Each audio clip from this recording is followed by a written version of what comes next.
Babad Prayut karya Raden Ngabei Yasadipura I. Episode ke-6. Pasukan Surakarta ditarik mundur dari medan perang. Para bupati pesisir resah atas ulah Bupati Condrokusumo dari Warung. Maka para bupati pesisir meyakinkan Pangeran Arya Jayakusumo sebagai komandan perang, bahwa Tumenggung Condrokusumo lah yang menuntun Raden Wiratmadja untuk menemui Pangeran Ronggo Balidawa guna minta izin menjadi raja. Pangeran Ronggo menuruti dan memberinya petunjuk. Maka perbuatan Pangeran Ronggo yang demikian itu juga sudah merupakan perbuatan yang merusak, termasuk dalam perbuatan makar.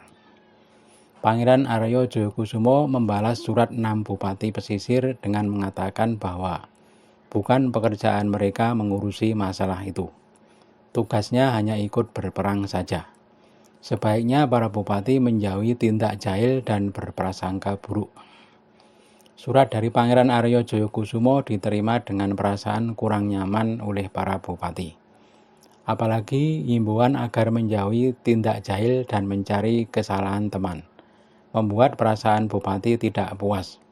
Seolah Jayakusumo menuduh para bupati melaporkan hal itu karena dengki saja. Mereka lalu sepakat mengadukan hal tersebut kepada Gubernur Semarang.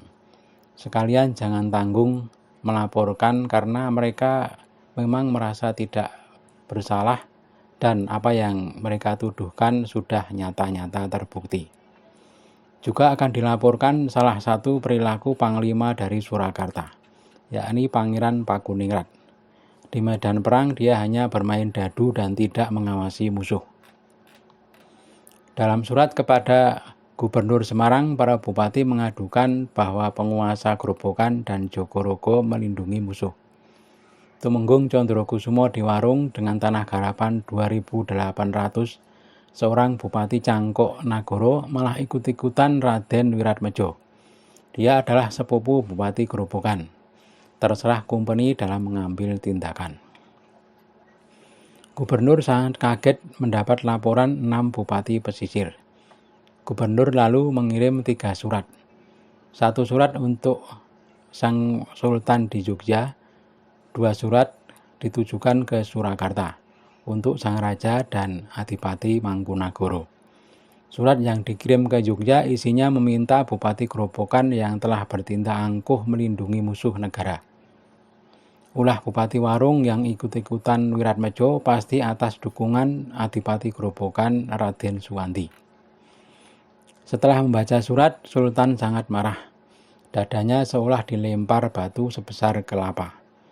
Ditambah di dalam surat, Gubernur mengatakan bahwa Wiratmadja dibawa oleh Bupati Warung untuk minta izin kepada Pangeran Ronggo Balidawa. Sultan sangat bingung menentukan sikap.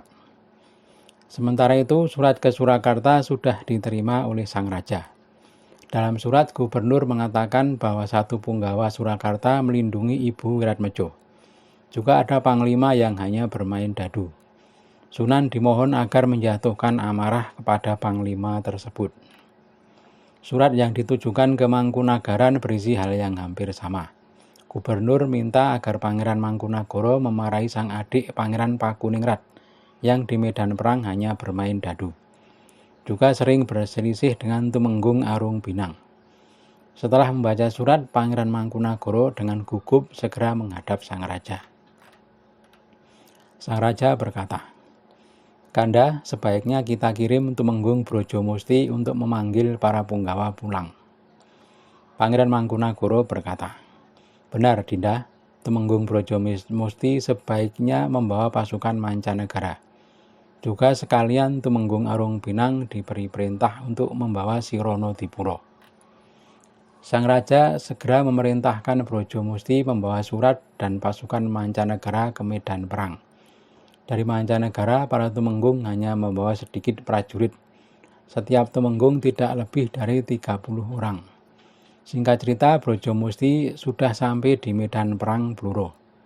Perintah dari Sang Raja sudah disampaikan. Para punggawa dipanggil pulang ke Surakarta. Hanya disisakan 2 wadono, yakni Mangkuyuda dan Jayanagara.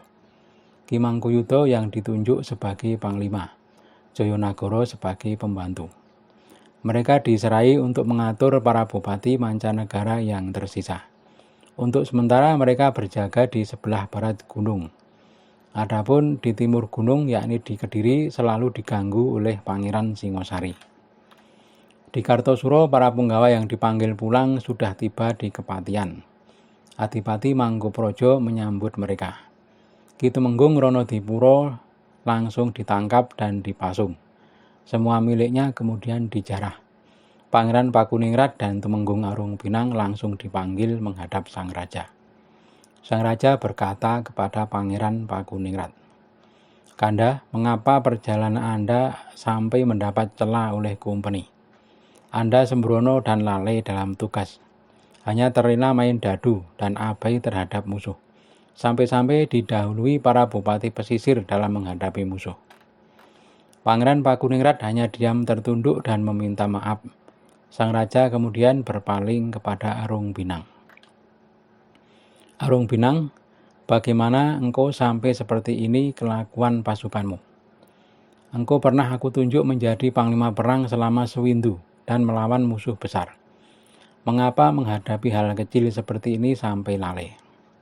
Arung-Pinang berkata, "Mohon maaf Paduka, hamba tetap menjalankan tugas di medan perang. Apa yang terjadi bukan perbuatan manusia. Beruntung dan celaka dalam perang itu sudah kehendak Tuhan." Sang raja seketika lega hatinya karena Arung-Pinang masih melaksanakan tugas. Sang raja lalu bertanya, "Mengapa bisa sampai seperti ini? Bagaimana ceritanya?" Arung-Pinang berkata, "Paduka, sebenarnya pasukan kita dan Jogja sama-sama melakukan kesalahan, karena memang menangani hal yang sama. Namun kesalahan mereka lebih besar." Sang raja berkata, "Bagaimana engkau bisa menyebut mereka lebih besar salahnya? Bagaimana membedakan besar dan kecilnya?"